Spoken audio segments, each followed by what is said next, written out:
ఊరు ఊరు ఊరు అసలేముంది ఊర్లో? కన్నులకే తీయదనం రుచి చూపే చిత్రాలే సవ్వడితో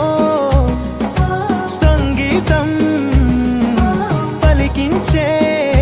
సెలయేళే పూల చిట్టుకి ఉందో భాష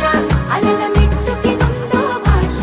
అర్థమవ్వని వాళ్ళే లేరే అర్థం మాట్లాడే భాష పలకరింపే పులకరింపై పిలుపునిస్తే పరవశించడమే మనసుకి తెలిసిన భాష మమతలు పంచే